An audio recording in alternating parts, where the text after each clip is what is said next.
नमस्कार दोस्तों, चलिए बात करेंगे एकम कसौटी का जो एमसीक्यूज है उसके सॉल्यूशन के बारे में। आज हम डिस्कस करेंगे दिसंबर 2022 का जो एकम कसौटी था उसमें अगर आपको याद है तो चैप्टर नंबर थे 8, 9, 10 application of derivative differential application of integral differential equation and vectors. तो ये तीनों चैप्टर के क्वेश्चंस आज हम सॉल्व करने वाले हैं। 45 क्वेश्चन सॉल्व करेंगे, विद इन 1 आवर सॉल्व करेंगे। एंड सबसे इंपॉर्टेंट चीज, ये सारे क्वेश्चंस जो है वो जीएससीबी बोर्ड ने as a question bank form करके आप लोगों को प्रिपरेशन के लिए दिए हैं।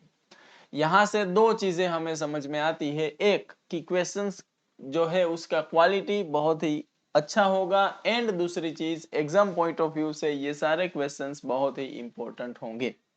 ये सारी चीजों को अगर हम साइड में भी रख दे तो भी एक चीज तो सबसे इंपॉर्टेंट मेरे लिए है, जिसकी वजह से मैं ये वीडियो बनाने में अपना टाइम इन्वेस्ट कर रहा हूं, वो ये कि अगर किसी भी स्टूडेंट को 1 आवर में ऐसे 45 क्वेश्चंस करवाए जाए, सिलेक्टेड क्वेश्चन, जिससे अगर आप 3 चैप्टर रिवाइज कर सकते हैं विद इन 1 आवर, तो इससे बढ़िया बात मेरे लिए और कुछ नहीं हो सकती एज अ स्टूडेंट। ठीक है, तो इसी गोल के साथ कि 1 आवर में 3 चैप्टर रिवाइज करने हैं, तीनों चैप्टर में जितने भी डिफरेंट टाइप के क्वेश्चंस आते हैं वो सारे हमें सॉल्व करने हैं। इसी गोल के साथ चलिए स्टार्ट करते हैं आज का सेशन। सो फर्स्ट क्वेश्चन है आपके सामने, एप्लीकेशन ऑफ इंटीग्रल से स्टार्ट करेंगे, फिर आगे वेक्टर तक जाएंगे। तो हमारे पास एक सर्कल है, आप देख पा रहे होंगे, जिसका सेंटर 0,0 है, जिसका रेडियस भी आपको पता होगा 2 है। अब आपको बोला है फर्स्ट क्वाड्रेंट में जो एरिया बनेगा वो फाइंड करना है। तो इसमें आई थिंक आप समझ जाएंगे कि हमें कुछ भी इंटीग्रेट करने की जरूरत नहीं पड़ेगी। ये x इक्वल टू 0 लाइन है और यहाँ पे जो लाइन बनेगी वो होगी x इक्वल टू 2। अपने को फर्स्ट क्वाड्रेंट वाला ये एरिया फाइंड करना है। तो क्या आप समझे कि रिक्वायर्ड एरिया हमें मिलने वाला है एरिया ऑफ सर्कल का फोर्थ पार्ट करने से। तो pi by 4 into r square, r है ना 2 है तो उसका स्क्वायर करेंगे तो 4, मतलब कि पाई। बहुत ही सिंपली आप आंसर तक पहुंच सकते हैं विदाउट अप्लाइंग इंटीग्रेशन। वैसे इंटीग्रेशन से भी अगर आप करना चाहे, किसी को शौक है तो कर सकते हैं। इसके लिए आपको 0 से लेके 2 तक में इंटीग्रेट करना पड़ेगा। किसको? y को। y मतलब 4 माइनस एक्स स्क्वायर। इसकी फॉर्मूला भी आप लगाएंगे तो भी आंसर पाई ही आएगा। चलिए नेक्स्ट में है y equal to x cube. अब आपको एरिया, पहले तो एक्स क्यूब देख लेते हैं कैसा होता है। अगर आपको याद है तो एक्स क्यूब का जो ग्राफ है वो ऐसा होता है। x इक्वल टू 1 लाइन यहाँ पे होती है और x इक्वल टू -2 लाइन इधर होती है। तो बेसिकली अपने को ये वाला एरिया चाहिए। तो ये एरिया के लिए हमें क्या करना चाहिए? इंटीग्रेशन फ्रॉम 0 टू 1 किसका? x क्यूब का। और उसके बाद हमें इंटीग्रेशन करना चाहिए -2 से 0 में x क्यूब का। लेकिन आपको साथ में ध्यान रखना चाहिए कि ये वाला जो एरिया है ना वो नेगेटिव होगा, क्योंकि वो बिलो x एक्सिस है। तो जो भी आंसर आए उसको पॉजिटिव करना पड़ेगा, अदरवाइज आपका आंसर गलत हो जाएगा। जल्दी से अगर कैलकुलेट करें तो ये x रेस टू 4/4 इंटीग्रेशन हो गया, 0 टू 1 का लिमिट आ गया। यहाँ पे भी x रेस टू 4/4 लिमिट आ गया -2 से 0 का, और इधर मोड भी लगा दिया। 1 0 पुट करेंगे तो फाइनल आंसर 1/4 ही आएगा। यहाँ पे 0 पुट करेंगे तो 0 आएगा, माइनस करके -2 का पावर 4 करेंगे तो 16 हो जाएगा। तो देखा आपने, 1/4 प्लस 1/4 ये -16 आया। अगर मोड नहीं लगाया होता तो आंसर गलत हो जाता। सो 1/4 प्लस 4 4 जा 16, 17/4 इज द राइट आंसर। लेकिन ऐसा कहीं पे ऑप्शन है नहीं, तो फंस गए भाई। Area bounded by the curve x axis and -2 to 1 बिल्कुल सही बात है। तो 0 to 1 में किया, -2 to 0 में किया, x⁴/4 x⁴/4 1 -0 तो 1 ही होगा, 1/4 0 पुट किया, माइनस किया, -2 का पावर 4 किया तो 2 2 4 एंड 4 4 16, ये भी बराबर है। 17/4 अभी भी मुझे लग रहा है आंसर 17/4 आएगा, क्योंकि दो चीजें हैं। अगर आप यहाँ पे मोड नहीं लगाएंगे तो आंसर गलत आएगा। दूसरी बात है, अगर सीधा आपने -2 to 1 में इंटीग्रेट कर लिया तो भी आंसर गलत ही आएगा। तो अगर कैलकुलेशन में कोई मिस्टेक नहीं है तो मेरे हिसाब से आंसर 17/4 आना चाहिए। चलिए आगे बढ़ते हैं। Next question, area bounded by y axis. भाई देखो इधर ध्यान से, y equal to cos x, y equal to sin x, 0 to π/2 के बीच में। तो जल्दी से sin x and cos x का ग्राफ बनाते हैं। sin x का ग्राफ ऐसा होता है एंड जो cos x है उसका ग्राफ ऐसा होता है। अब साइन एंड कोस के बीच का जो मामला है वो ये वाला है, ये पूरा पोर्शन है ना वो साइन कोस के बीच का है, लेकिन हमें बोला है वाई एक्सिस के साथ, तो वाई एक्सिस के साथ तो सिर्फ इतना ही बन रहा है। दूसरी बात कि π/2 जो है ना वो इधर होगा, तो एक एरिया ये भी आएगा जो साइन कोस के बीच में है, लेकिन this is not area bounded by y axis, तो उसको हम कंसिडर नहीं करेंगे। तो सिर्फ यही हमारा आंसर होगा। और वो वाला एरिया अगर आपको फाइंड करना है तो आपको 0 to π/4 में इंटीग्रेट करना पड़ेगा। किसको? ऊपर cos x है तो cos x minus sine x को, ये बहुत जरूरी चीज है। तो cos का इंटीग्रेशन माइनस साइन x का इंटीग्रेशन, सॉरी cos का साइन एंड साइन का माइनस cos, तो minus minus plus cos 0 to π/4, sine π/4 plus cos π/4 minus sine 0 plus cos 0, दोनों 1/√2 1/√2 होंगे, ऐड करेंगे तो 2/√2 मतलब के √2 होगा, एंड माइनस साइन 0 0 cos 0 1, तो √2 minus 1 is the right answer. चलिए जल्दी से, area of region bounded by the circle, area of region bounded by the circle, पूरा सर्कल का एरिया तो बाय πr² ही होता है। Right now radius is 1, so answer is also pi. चलो आगे, area of region bounded by this and this 3 lines, तो क्या आप जानते हैं y equal to x plus 1 line ऐसे ही होती है, x इक्वल टू 2 ये है, x इक्वल टू 3 ये है। तो बहुत ही सिंपल आप इसको कैलकुलेट कर सकते हैं। 2 से 3 में जो लाइन है x प्लस 1 उसको इंटीग्रेट करना है, तो x² 2 प्लस x और लिमिट आपको पुट करना है 2 to 3। कैलकुलेशन में थोड़ा स्पीड रखना है, 9/2 plus 3 minus 4/2 2 plus 2, so 9/2 plus 3 minus 4 minus 1 9 minus 2 7/2 is the right answer. Area of region bounded by this and x axis, तो देखो अभी ये थोड़ा सा डिफरेंट है भाई, x एंड 2 माइनस x, इसमें से आप देखेंगे तो x², ये एक क्वाड्रेटिक फंक्शन है जिसमें x² का कोएफिशिएंट नेगेटिव है, तो डेफिनेटली ये वाला जो पैराबोला है वो डाउनवर्ड पैराबोला बनने वाला है, लेकिन पास कहाँ से होगा? 0 एंड 2 से। तो इस तरीके से कुछ पैराबोला बनने वाला था। हमें बोला है इस पैराबोला एंड x एक्सिस के साथ वाला एरिया, मतलब ये वाला एरिया चाहिए अपने को। तो वो एरिया के लिए हमें क्या करना पड़ेगा?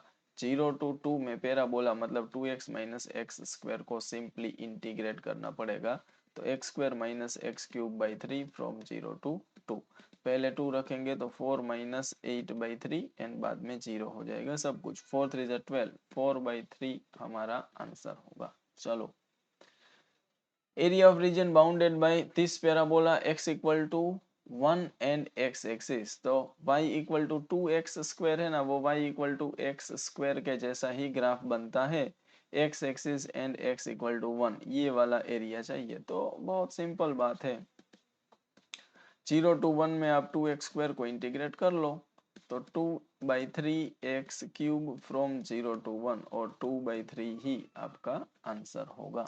चलिए अगेन ये भाई अब थोड़ा सा डिफरेंस ये है कि इस बार वाई एक्सिस के साथ में पूछा है। देखो अच्छा एक्सिस कोई नहीं दिया है, area of region bounded by the parabola and just y equal to 4, ये दो। तो जैसा कि मैंने बोला y equal to x square का ग्राफ ऐसा होता है, और आपको याद होना चाहिए y इक्वल टू 4 ये लाइन होनी चाहिए। तो इन दोनों के बीच में तो ये पूरा एरिया बन रहा है। हम क्या करेंगे, हम एरिया के लिए पहले तो y इक्वल टू 0 से लेके y इक्वल टू 4 तक में x को इंटीग्रेट करेंगे विथ रिस्पेक्ट टू y। ऐसा करने से आपको सिर्फ इतना एरिया मिलेगा। फिर आपको क्या करना पड़ेगा, इसका डबल। तो 2x मतलब क्या है भाई, रूट y, हाँ वो ध्यान रखना, root y d y. Root y का इंटीग्रेशन होता है y रेस टू 3/2, आगे 2/3, लिमिट है 0 टू 4 का। तो 4/3, 4 का स्क्वायर रूट 2 का क्यूब 8 माइनस 0, तो 8 4 जा 24/3। ओ ऐसा भी कोई ऑप्शन है नहीं, ओ सॉरी 8 4 जा 34/3, तो 34 भी नहीं है। ओ माय गॉड, तो 8 4 जा 32, ओ सॉरी सॉरी सॉरी 32/3 होता है भाई, 32/3 इज द राइट आंसर। चलो area of region bounded by y equal to cos x from minus pi by, इधर थोड़ा सा प्रिंटिंग मिस्टेक है, -π/2 lesser equal x lesser equal π/2 and x axis ऐसे होना चाहिए। तो cos x का ग्राफ तो ऐसा होता है, इधर -π/2 इधर π/2 होता है, इसका एरिया सबको पता होना चाहिए 2 होता है। साइन कोस दोनों में एक लूप का एरिया 2 यूनिट होता है। नहीं अगर मुझ पे विश्वास है तो आप -π/2 2π/2 में cos x को इंटीग्रेट करके देखेंगे तो आंसर विल बी 2। चलो area of region bounded by y square equal to 4ax, क्या आपको पता है y square equal to 4ax ऐसा पैराबोला होता है, उसकी लेटेस्ट रेक्टम है ना वो ऐसे होती है जो a,0 से पास होती है। Area of region bounded by the parabola and it's latus rectum is 24। इस बार आपको एरिया दे दिया है 24, ए की वैल्यू निकालनी। ये वाला एरिया निकालने के लिए आपको डबल करना पड़ेगा, किसका डबल, इसका डबल। और वो एरिया कैसे मिलेगा, 0 टू a में y को इंटीग्रेट करने से मिलेगा। तो पहले तो ये 12 हो जाएगा 2 से कट होके, बाद में 0 टू a में y मतलब 2 रूट a रूट x, तो एक बार फिर से ये हो जाएगा 6, रूट a कांस्टेंट है वो बाहर आ जाएगा, x रेस टू 3/2 2/3, लिमिट है 0 टू a का और ये है 6। एक बार फिर से ये 3 हो जाएगा, बाद में ये 9 हो जाएगा, इधर रूट a है और a का पावर 3/2 है।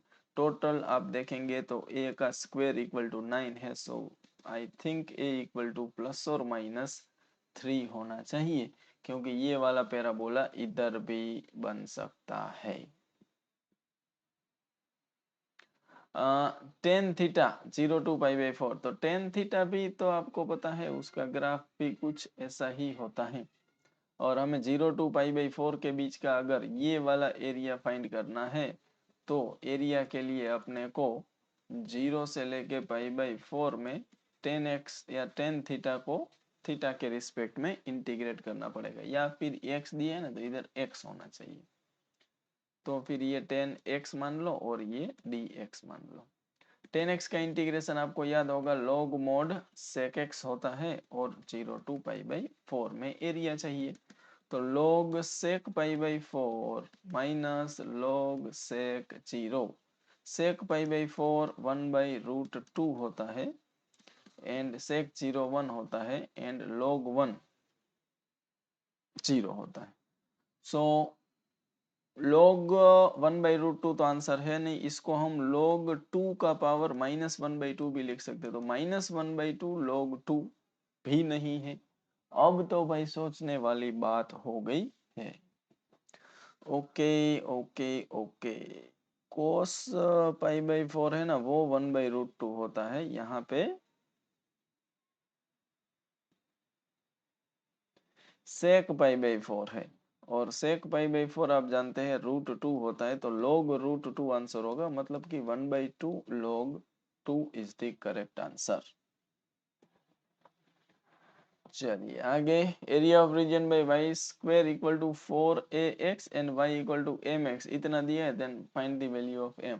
तो अगेन बहुत सिंपल बात है, y square equal to 4ax ऐसा पैराबोला होता है और y इक्वल टू mx ऐसी एक लाइन होती है। इसका कुछ शॉर्टकट भी है लेकिन अभी मेरे को याद नहीं है।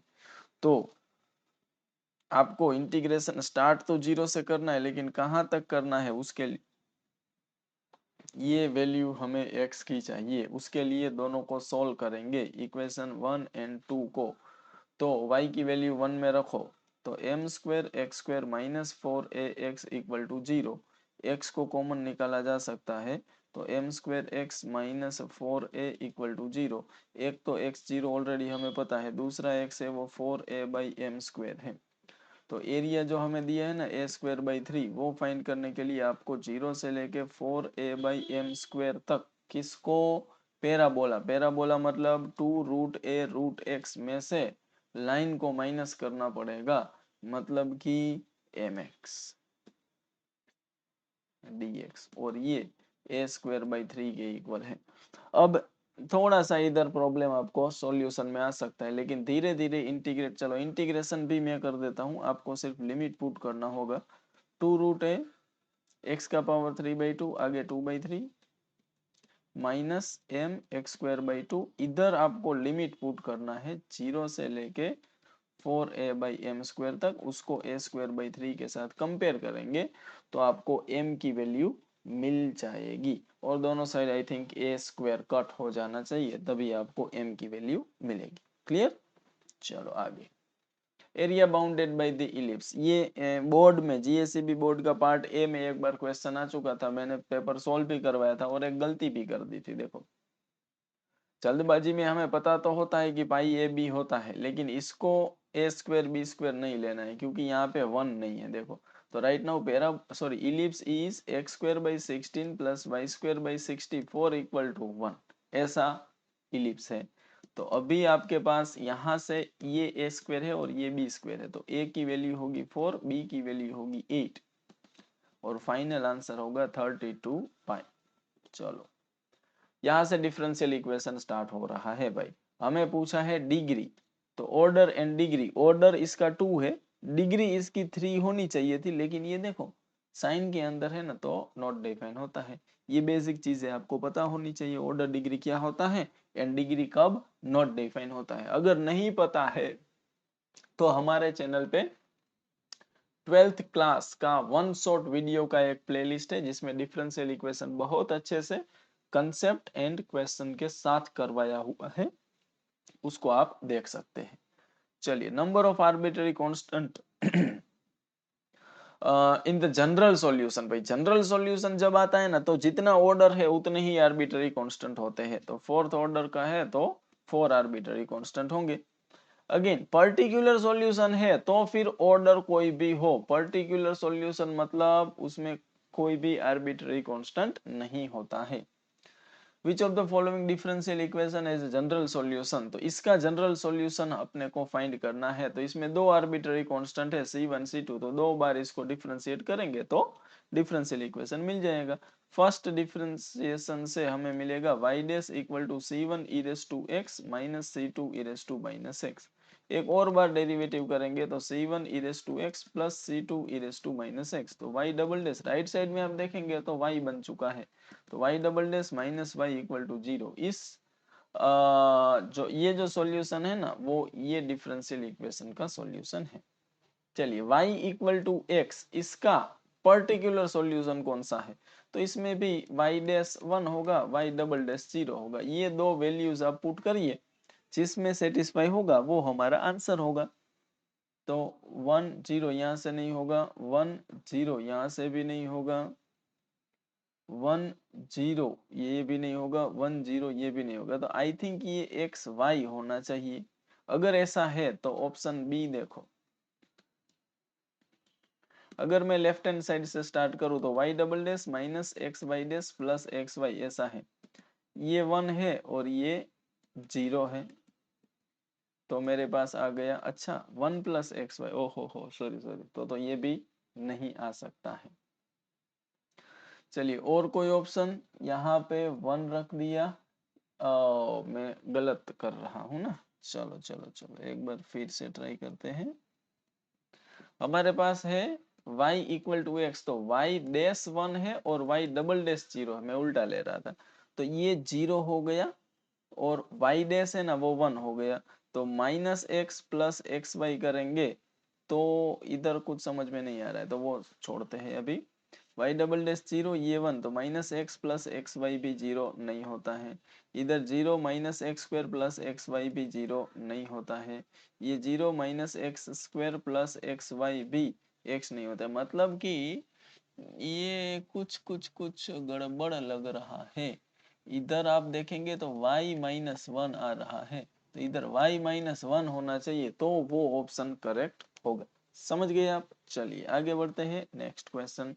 इंटीग्रेटिंग फैक्टर के लिए पहले dy बाई डी एक्स का कोफिशिएंट 1 होना चाहिए, तो dy by D x minus y by x equal to 2x। अब इंटीग्रेटिंग फैक्टर निकालने के लिए ये जो y है ना, इसके कोफिशिएंट जो होता है ना, उसको e के पावर में रख के इंटीग्रेट करना होता है। सो e के पावर में माइनस लॉग मोड x, मतलब कि e के पावर में log 1 बाई एक्स, तो 1 by x is the answer. दूसरी बात, यहाँ पे आपको देना चाहिए था x ग्रेटर देन 0 है, तभी ये आंसर आएगा। खतरनाक चीज आपको बता रहा हूँ इस क्वेश्चन में, अगर आपको x लेस देन 0 दिया होता तो integrating factor minus 1 by x आता। ये बात आप बहुत अच्छे से ध्यान रखना। चलिए आगे बढ़ते हैं। जनरल सॉल्यूशन चाहिए तो बहुत सिंपल है, y d x minus x D y divide by y equal to 0, y d x minus x D Y equal to 0, y d x equal to x D y. Variable को separate करो, d x by x equal to d y by y. तो log mod x equal to log mod y plus log c। तो finally आपको log x equal to log yc मिलेगा। सो x equal to y into C, ये वाला general solution है। तो x and y multiplication में तो है नहीं, तो किसी का स्क्वायर भी नहीं है, तो ये वाला आंसर होना चाहिए। आप बोलेंगे हमारे पास तो c जो है वो y के साथ मल्टीप्लीकेशन में, हो सकता है किसी ने इस साइड में log c लिया हो, ठीक है, तो उतना वेरिएशन तो चलता है। या फिर आप c को अगर 1 बाई सी समझे तो सी एक्स इक्वल टू वाई भी हो सकता है। ये ऐसी चीज है जिसको टाइम लेके समझाया जा सकता है, अभी ये समझना बहुत मुश्किल है। चलिए आगे बढ़ते हैं। General solution of this differential equation. तो पहले तो dy बाई डी एक्स को सब्जेक्ट बनाने की ट्राई करते हैं। E raise to x D Y equal to minus of Y E square plus 2x dx। मुझे डाउट है कि यहाँ पे ई रेस टू एक्स ना हो तो अच्छा है। चलो, dy by D x equal to minus y E square plus 2x divide by e raise to x. Definitely वहां पे ई रेस टू एक्स ही है, आप मानिए मेरी बात। चलिए, तो dy बाई डी एक्स हमारे पास आ चुका है minus y plus minus 2x divide by e raise to x. तो ऐसा करने से ये जो है ना, ये लीनियर डिफरेंशियल इक्वेशन बन चुका है। और इसके लिए आपको सॉल्यूशन के लिए पहले इंटीग्रेटिंग फैक्टर फाइंड करना पड़ेगा, E raise to integration of 1 dx which is E raise to X. और इसका जो सॉल्यूशन है वो होता है y into I F equal to Q of x into I F D X. तो y into E raise to X equal to integration of 2x E raise to minus X into E raise to x D X. So y into E raise to X equal to x square plus C. ये अपना general solution है, y into E raise to x plus x square equal to C. ऐसा दिख रहा है क्या कहीं पे?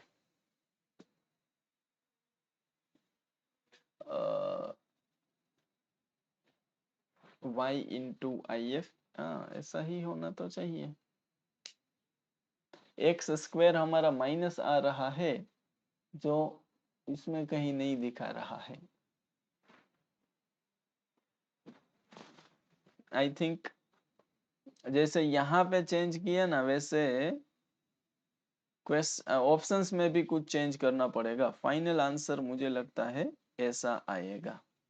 चलिए आगे, degree of the differential equation, इसका डिग्री निकालना है तो दोनों साइड में हमें स्क्वेयरिंग करना पड़ेगा, क्योंकि डिग्री निकालने के लिए पावर जो है वो नेचुरल नंबर होना जरूरी है। ऐसा करेंगे तो वैसे हाईएस्ट ऑर्डर तो इसी का है, तो इसी का पावर जो है वही हमारा डिग्री होगा। चलिए, solution of differential equation y sec square dx equal to minus 10x sec square y dy। Variable को सेपरेट करिए, sec square x dx divide by 10x equal to minus sec square y divided by 10y है भाई, ये 10y dy। Variable separate हो चुका है तो integrate करो। इधर अपने पास जो फंक्शन है उसका डेरिवेटिव न्यूमरेटर में है, तो इंटीग्रेशन लॉग मोड डिनोमिनेटर होगा। राइट साइड में भी ऐसा ही है, तो लॉग मोड 10y होगा। दो लॉग आ गए तो लॉग c भी कर देंगे। सो फाइनली log 10x, इधर log की property log c by 10y, finally 10x 10y equal to c, ये हमारा आंसर है। 10x into 10y equal to c, या फिर के बाय आर्बिट्ररी कांस्टेंट तो कुछ भी हो सकता है। चलो आगे, हाँ जी, is general solution of the differential equation, तो इसका डिफरेंशियल इक्वेशन एक तरीके से हमें फाइंड करना है। तो जो सॉल्यूशन दिया है tan inverse x plus tan inverse y equal to C, इसमें सिर्फ एक आर्बिट्ररी कांस्टेंट है तो एक बार डेरिवेटिव करेंगे। 1/1 plus x square plus 1/1 plus y square, y का मत भूलना, dy by D x equal to 0। So dy by D x equal to minus 1/1 plus x square, इसको क्रॉस मल्टीप्लाई करेंगे तो ऐसा होगा। अब आप क्या करिए कि 1 प्लस एक्स स्क्वायर के साथ डी वाई को रहने दीजिए, प्लस 1 प्लस वाई स्क्वायर के साथ डी एक्स को रहने दीजिए इक्वल टू 0। ऐसा कोई ऑप्शन मुझे सी दिख रहा है शायद, 1 प्लस एक्स स्क्वायर के साथ डी वाई, यस। चलो, डिफरेंशियल इक्वेशन रिप्रेजेंट, तो ये किसको रिप्रेजेंट कर रहा है, y dy by D x equal to c minus x. Variable separate, y dy equal to c minus x D x, इसका इंटीग्रेशन करो ऑन बोथ साइड, तो Y square by two equal to c minus x का whole square, x का coefficient से divide भी करना पड़ेगा, तो Y square equal to minus two c minus x whole square. ये तो भाई कुछ देखा देखा लग रहा है क्या, 2 इंटू सी माइनस एक्स का whole square plus y square equal to 0। इसको ओपन करके देखे तो 2c square plus 2x square minus 2cx plus y square equal to 0। देखो, एक्स स्क्वायर वाई स्क्वायर के कोएफिशिएंट सेम नहीं है, तो ये सर्कल तो नहीं हो सकता। इलिप्स पैराबोला हाइपरबोला में से कुछ भी हो सकता है। उसके लिए हमें h square and a b का रिलेशन निकालना पड़ेगा, तो एच मतलब एक्स वाई का कोएफिशिएंट, एक्स वाई वाली कोई टर्म है नहीं तो वो तो 0 है। ए बी मतलब x square and y square के कोएफिशिएंट का प्रोडक्ट। तो फाइनली देखेंगे तो h square less than a b तभी होता है जब इलिप्स होता है तब। ठीक है, ये बात आपको ध्यान में रखनी पड़ेगी। अगर h square equal to a b है तो पैराबोला होता है, अगर h square less than a b है तो इलिप्स होता है, एंड अगर h square greater than a b है तो हाइपरबोला होता है। चलो आगे, the curve for which the slope of tangent at any point, slope of tangent मतलब कि d y by D x at any point is equal to ratio of the abscissa and ordinate. अब इसमें थोड़ा problem है, abscissa मतलब शायद x coordinate होता है, तो ऐसा होगा तो y dy equal to x D X होगा, Y square by two equal to x square by two होगा, तो Y square two two cancel, Y square minus x square equal to 0। ये क्या है भाई,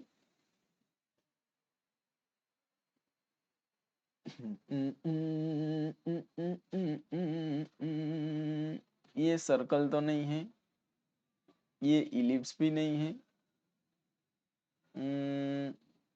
Y square equal to x square, तो y equal to plus और minus x, ये तो स्ट्रेट लाइन है, इसमें से कुछ भी नहीं है।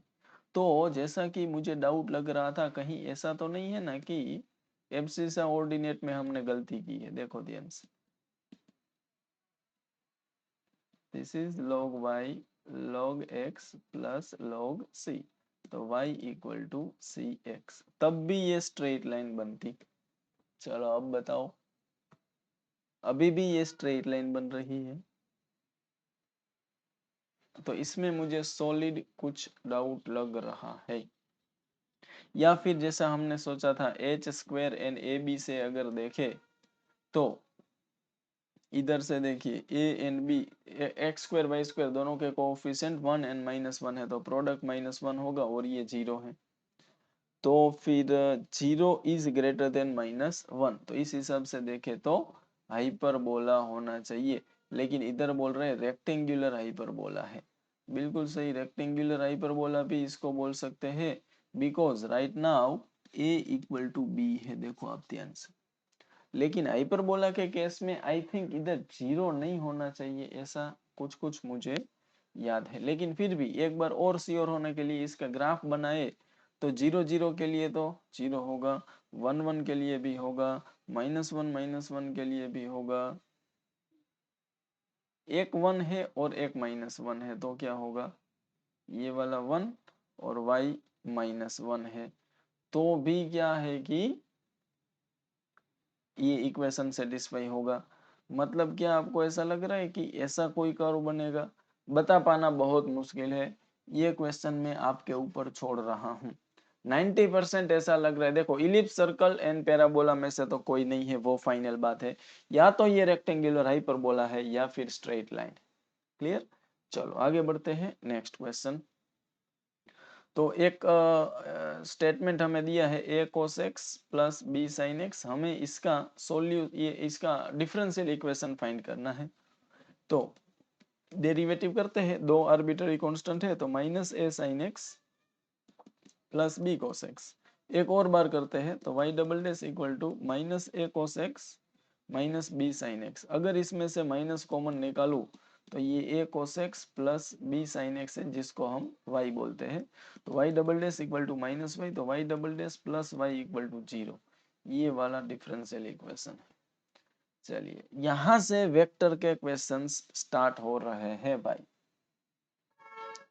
चलिए तो फर्स्ट क्वेश्चन ये भी जीएसबी बोर्ड में पूछा जा चुका है, सीबीएसई में भी पूछा जा चुका है, एनसीईआरटी का एमसीक्यू भी है।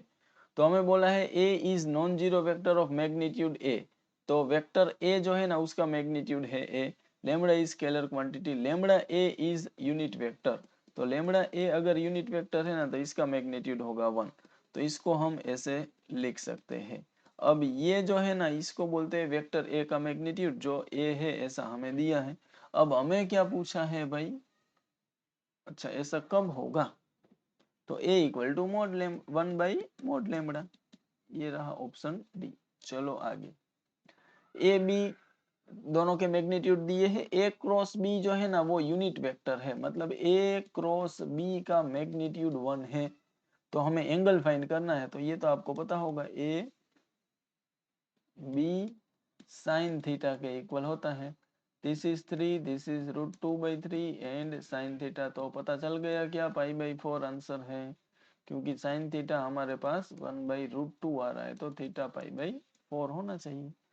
चलो अगेन ए एंड बी दोनों यूनिट वेक्टर है, A plus B is also unit vector, तो फिर एंगल π/3 होना चाहिए। कैसे, देखो ये एक यूनिट वेक्टर है, ये बी है वो भी एक यूनिट वेक्टर है, ये तीसरा जो है ना वो भी यूनिट वेक्टर है, तो ये अगर a है और ये b है तो ये a प्लस बी है। ठीक है, अब हमें पूछा है angle between a and b, sorry π/3 नहीं आएगा, पाई माइनस π/3 मतलब कि 2π/3 आएगा, क्योंकि अगर ये a है और ये b है तो एंगल आपको यहाँ से मिलेगा, तो ये वाला π/3 है लेकिन ये 2π/3 होगा। कुछ नहीं समझ में आया तो आप इधर देखिए, a प्लस बी का मैग्नीट्यूड 1 दिया है, दोनों साइड स्क्वेयरिंग करो, तो फिर ये होगा A square plus B square plus 2a.b equal to 1, ये 1 ये भी 1 और ये 2ab cos थीटा, ये 1 और ये 1 कैंसिल हो गया, फिर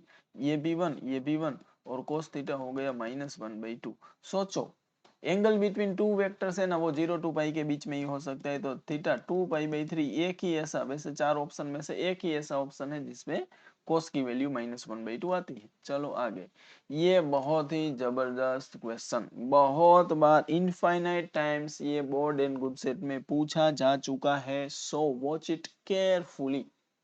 देखो भाई, ऐसा सर्कल आपको क्रॉस प्रोडक्ट में सिखाया गया होगा फिजिक्स में भी, आई जे के। अब देखिए जे क्रॉस के मतलब इधर आ रहा है, तो इसका आंसर आएगा आई, आई कैप। इसका आंसर आएगा आई कैप। आई क्रॉस के रिवर्स डायरेक्शन में गए तो ये प्लस ठीक है, जे कैप ठीक है, लेकिन उसका आंसर जो है ना वो माइनस जे कैप आएगा, प्लस के कैप। आई क्रॉस जे क्लॉकवाइज डायरेक्शन में गए तो इसका आंसर के कैप आएगा, बीच में है dot product. I dot I तो 1 होता है, ये भी 1 होता है, ये भी 1 होता है, तो फाइनल आंसर विल बी 1। चलो, find the value of such that the vector this and this are orthogonal. Find the value of lambda. तो दोनों ऑर्थोगोनल वेक्टर है, परपेंडिकुलर वेक्टर है, तो दोनों का डॉट प्रोडक्ट 0 होगा। बहुत इंपॉर्टेंट कंसेप्ट है। तो 2 प्लस लेमड़ा 1 डॉट 1 2 3 ये 0 होगा, तो 2 plus 2 lambda plus 3 equal to 0 होगा, तो लेमड़ा इक्वल टू -5/2 आना चाहिए। उम्मीद करता हूं डॉट प्रोडक्ट कैसे करते हैं वो आपको पता होगा। The vector from origin to the point a and b आपको दिए हैं, then the area of o a b is equal to, मतलब बात कुछ ऐसी है कि ये एक वेक्टर है ए, ये एक वेक्टर है बी, और ऐसे कुछ ट्रायंगल बन रहा है, ठीक है, और ये है ओ, ये पॉइंट है ए, ये पॉइंट है बी। तो हमें इसका एरिया चाहिए, तो एरिया तो आपको पता होगा, एरिया ऑफ ट्रायंगल कैसे मिलता है, हाफ इंटू दोनों साइड के क्रॉस प्रोडक्ट का मैग्नीट्यूड। और क्रॉस प्रोडक्ट कैसे करना है वो भी आपको पता होगा, डिटर्मिनेंट से आई जे के 2 - 3 2 एंड 2 3 1, फिर इसका मोड भी लेना है क्योंकि एरिया पॉजिटिव होता है। एक चीज मैं आपको यहाँ पे बताना चाहता हूँ कि डिटर्मिनेंट में मेरा कैलकुलेशन मिस्टेक बहुत ज्यादा होता है, तो ध्यान से संभाल लेना। -3 -6 -9 माइनस 2 -4, 2 -4 -2 होता है बट +2 हो जाएगा। 3 2 6, 3 2 6 माइनस माइनस प्लस 6 + 6 12। तो ये हुआ वेक्टर और हमें चाहिए इसका मैग्नीट्यूड। तो 1/2 square root of 81 + 4 + 1 4 4। So 1/2 square root of 4 + 4 8 + 1 9, 4 4 8, 2 2 9 है, क्या बच गए। चलो आगे, ए दिया है, बी दिया है, डॉट प्रोडक्ट भी दिया है, तो क्रॉस प्रोडक्ट फाइंड करना है। क्या आपको पता है कि डॉट क्रॉस के बीच में क्या रिलेशन होता है, ए डॉट बी का square plus a cross b का स्क्वायर होता है 2 times magnitude of a square plus magnitude of b square जितना।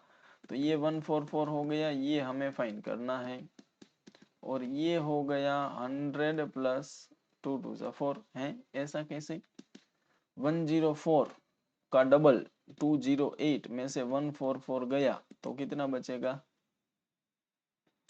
ये तो भाई करना पड़ेगा।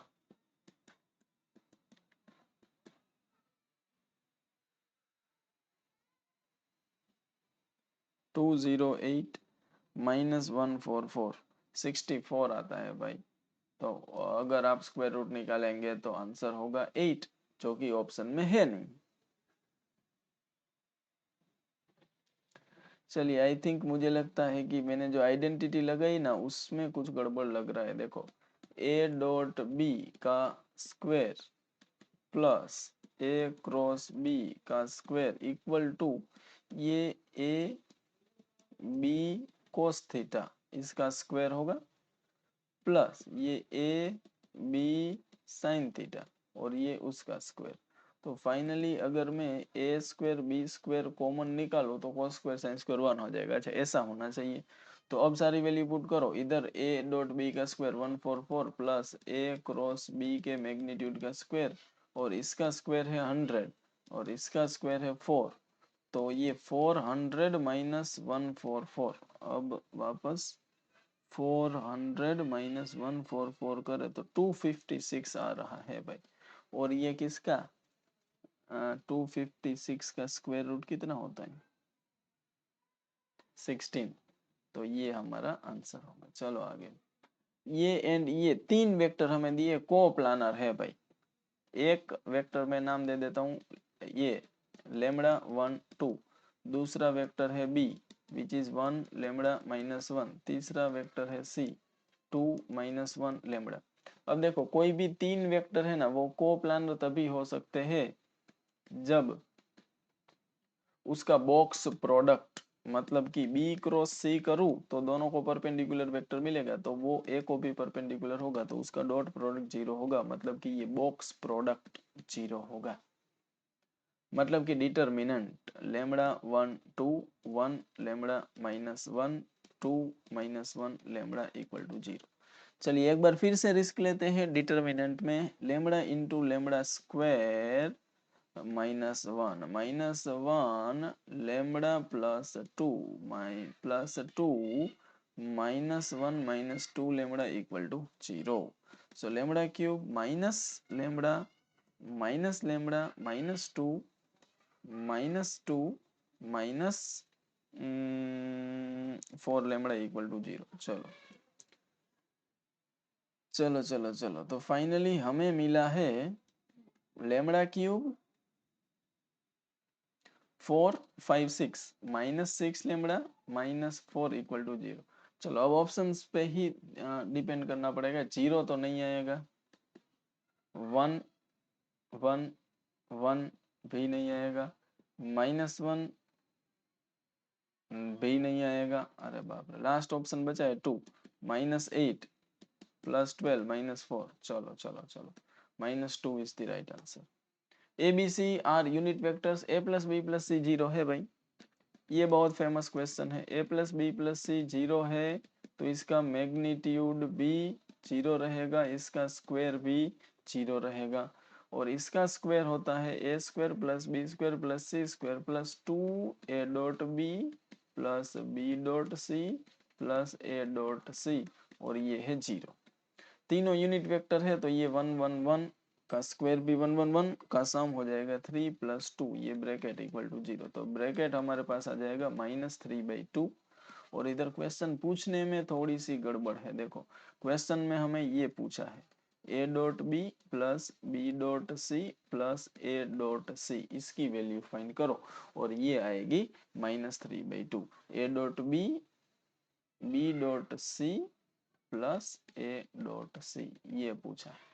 ठीक है, बहुत इंपॉर्टेंट क्वेश्चन। चलिए आगे, out of the following which is not unit vector, तो साइन स्क्वायर कोस स्क्वायर 1 ये तो होगा, ये भी होगा, ये दो नहीं है भाई, ये भी नहीं है और ये भी नहीं। अब क्या करें, इसका तो मैग्नीट्यूड होगा 1 तो ये यूनिट वेक्टर है, इसका मैग्नीट्यूड भी होगा 1 तो ये भी यूनिट वेक्टर है। अब मुझे क्या लगता है पता है, इधर भी 2 अल्फा होना चाहिए तो इसका मैग्नीट्यूड भी 1 हो जाएगा, ये यूनिट वेक्टर नहीं होगा। चलो आगे, डायरेक्शन कोसाइंस, डायरेक्शन कोसाइन मतलब यूनिट वेक्टर, तो इसका यूनिट वेक्टर अगर फाइंड करना है तो vector divide by its magnitude करना पड़ेगा। वेक्टर तो 6 - 2 3 दिख रहा है, इसका मैग्नीट्यूड होगा 36 + 4 + 9, तो 6/7 -2/7 एंड 3/7, ये आपके जो वेक्टर है उसका डायरेक्शन कोसाइन होगा। चलो आगे, alpha beta gamma are the direction cosine of this vector, then what is this. ये बहुत अच्छा क्वेश्चन। तो अगर alpha beta gamma direction cosine है ना, तो cos square alpha plus cos square beta plus cos square gamma जो है ना वो 1 होगा, तो इसको कोस स्क्वायर में ले जाना पड़ेगा। तो क्या आप जानते हैं कोस 2 अल्फा है वो 2 कोस स्क्वायर अल्फा प्लस नहीं -1 होता है, प्लस 2 कोस स्क्वायर बीटा -1 प्लस 2 कोस स्क्वायर गामा -1, तो 1 -1 तो 1 - 3 प्लस 2 कोस square alpha cos square beta कोस स्क्वायर गामा का सम जो कि होता है 1, तो 2 + 1 3 - 3 तो 0 हो गया भाई। तो होने दो जीरो, आंसर भी जीरो आएगा। एक बार चेक कर लेता हूँ, 2 cos स्क्वायर अल्फा -1 ही होता है। -3 हुआ, 1 तो पहले दिया था, 2 कॉमन निकाला, cos square cos square cos square, वो भी 1 होगा। 2 + 1 3 -3 0, करेक्ट है। चलो, एक दो तीन वेक्टर है, कोलिनियर है भाई। तीन वेक्टर कोलिनियर जब होते हैं तो एक वेक्टर है 10,3, बस 2D के वेक्टर है। दूसरा वेक्टर है 12,-5, तीसरा वेक्टर है a,11। ये तीनों कोलिनियर है। अगर कोई वेक्टर कोलिनियर है ना तो क्या होगा, तो एक वेक्टर ऐसे है, दूसरा वेक्टर ऐसे है, तीसरा वेक्टर ऐसे है। इसका मतलब कि उनका क्रॉस प्रोडक्ट जीरो होना चाहिए क्या, क्योंकि एंगल जीरो है, साइन जीरो जीरो होता है, बिल्कुल। तो अगर कोलिनियर है ना तो मुझे लगता है B क्रॉस C है ना वो जीरो होगा, देखना आप। लेकिन 2D में तो क्रॉस प्रोडक्ट डिफाइन नहीं होता है, तो क्या करें, फंस गए। तो अब एक ही रास्ता है,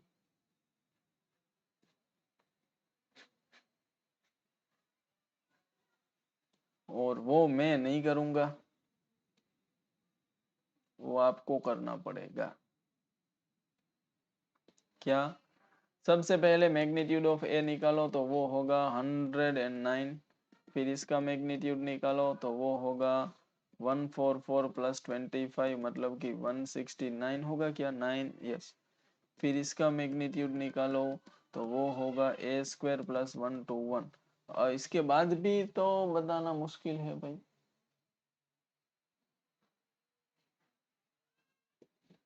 अब तो हमारे पास ऑप्शन ये है कि ABCD उधर पुट करके देखे कि किसमें किसी भी दो का सम तीसरे जितना आ रहा है, या फिर हम ग्राफ पे प्लॉट करके भी देख सकते हैं। एक वेक्टर देखो 10,3, 10,3 इधर कहीं पे होगा। दूसरा वेक्टर है 12,-5, तो 10 के आगे 12 एंड -5 इधर होगा, 12,-5। तीसरा है a,11, तो y एक्सिस पे तो 11 है, ठीक है।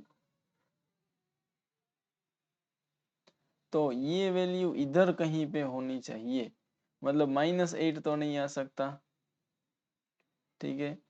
और 2 भी नहीं, 10 से बड़ा होना चाहिए, तो ये भी नहीं, ये भी नहीं। इस हिसाब से देखे तो ये 10 से, आई थिंक, नो आइडिया, इसके बारे में आपको थोड़ा रिसर्च करना पड़ेगा। मुझे लगता है आंसर डी आ सकता है। चलिए आगे बात करते हैं, या फिर इसी सीक्वेंस भी नहीं दिए ना कि किस तरीके से वेक्टर्स दिए। चलो, unit vector parallel to the vector a-b is, तो a दिया है, b दिया है। तो पहले तो मैं a-b फाइंड करना चाहूंगा।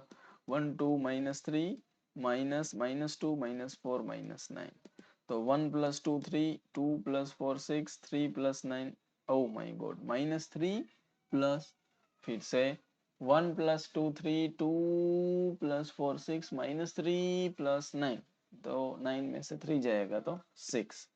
तो ये है हमारा वेक्टर। अब हमें बोला एक यूनिट वेक्टर चाहिए which is parallel to this.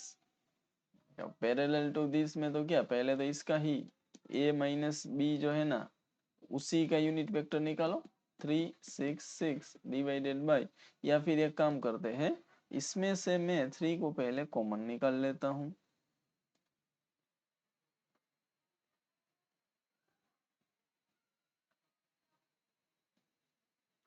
तो इसको 3 को कॉमन निकालेंगे तो 1 2 2 रहेगा, फिर इसका मैग्नीट्यूड 3 एंड 1 4 4, तो ये 3 3 तो गया।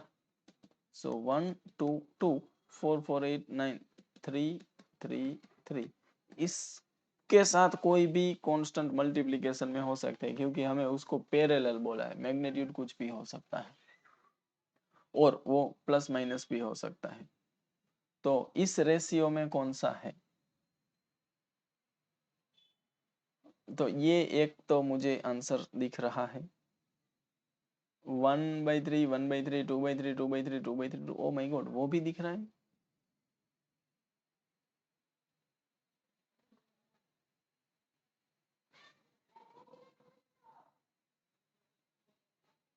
ये बिल्कुल नहीं होगा।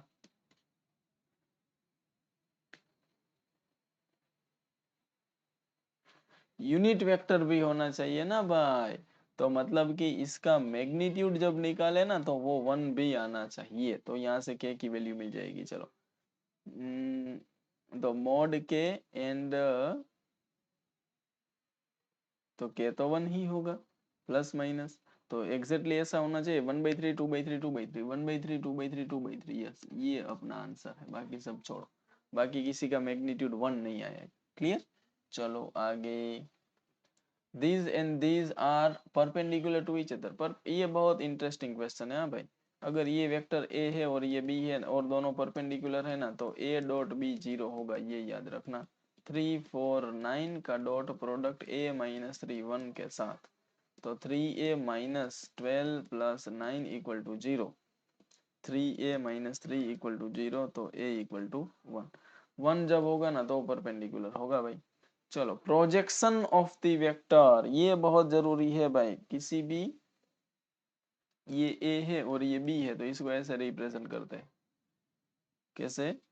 Projection of a on b, और फॉर्मूला है a dot b divide by magnitude of b into b cap. Projection vector पूछा इसलिए। ए डॉट बी तो मुझे -8 -2 +4 दिख रहा है। बी का मैग्नीट्यूड जो है ना वो मुझे 4 + 1 दिख रहा है। एंड बी कैप तो 2 1 1 डिवाइडेड बाई 4 + 1 + 1, तो -8 6, और ये सब कुछ कट हो जाएगा, ये और ये।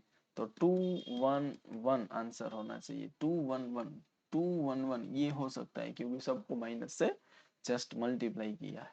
समझे क्या? ये फॉर्मूला याद रखने for projection vector. Magnitude of the projection, magnitude of projection again इसको ए बोले और बी बोले। तो प्रोजेक्शन का मैग्नीट्यूड अगर आपको चाहिए तो वो a dot b divide by magnitude of b होता है, और मैग्नीट्यूड कभी नेगेटिव तो होता नहीं है। तो 4 - 2 + 9 डिवाइड बाई बी का मैग्नीट्यूड 1 + 4 + 9, तो डिनोमिनेटर में √14 और ऊपर 11 11/√14। चलो आगे। एक्स वाई दोनों परपेंडिकुलर, और आई मस्ट से कि 23 एंड 24 बहुत ही इंपॉर्टेंट क्वेश्चन है। ये क्वेश्चन बोर्ड या फिर गुजसेट 2023 में इन दोनों में से कोई एक क्वेश्चन होगा ही, 23 और 24।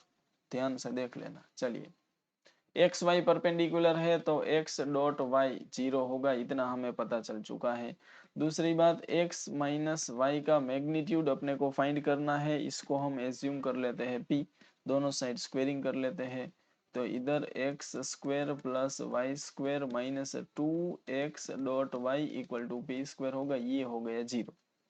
तो ये 1 और ये p स्क्वायर, तो 2 इक्वल टू p स्क्वायर, तो p होना चाहिए √2। वैसे प्लस और माइनस √2, बट मैग्नीट्यूड है दैट्स वाई √2। क्लियर। चलिए ओके। तो भाई यहाँ पे आपका जो है चैप्टर नंबर 8 9 10 का भी एकम कसौटी का जो क्वेश्चन बैंक का पार्ट ए के जो एमसीक्यूज है वो मैंने सॉल्व करवा दिए है। अगेन मैं आपको बता रहा हूं कि एकम कसौटी जिसने भी जीएसईबी बोर्ड ने पब्लिश किया है, बट इसमें जो टीम पीछे रही होगी ये क्वेश्चन बैंक बनाने के लिए, जिन्होंने डिफरेंट प्लेसेस से क्वेश्चंस उठा के यहाँ पे डाले हैं, वो क्वेश्चन का सिलेक्शन लाजवाब है। आज भी मुझे लगता है कि ये सारे जो क्वेश्चंस है ना बहुत ही इंपॉर्टेंट है। और ऐसा नहीं है कि ये मैं सिर्फ फील कर रहा हूं, अगर आप सारे जो बच्चे हैं वो गुडसेट के एंड बोर्ड के प्रीवियस ईयर के पेपर्स देखे हैं या सॉल्व किए हैं, तो आप सब लोग भी इन क्वेश्चंस को देख के फील कर पाएंगे कि ना डेफिनेटली ये सारे क्वेश्चंस बहुत ही इंपॉर्टेंट है। इसी उम्मीद के साथ कि आप ये मेरी सारी चीज़ों को सीरियसली लेंगे और ये सारे वीडियोस को बहुत अच्छी तरीके से प्रिपेयर करेंगे। इसी के साथ आज का सेशन एंड करते हैं। मिलते हैं बहुत जल्दी से नेक्स्ट वीडियो में, तब तक के लिए bye bye and take care.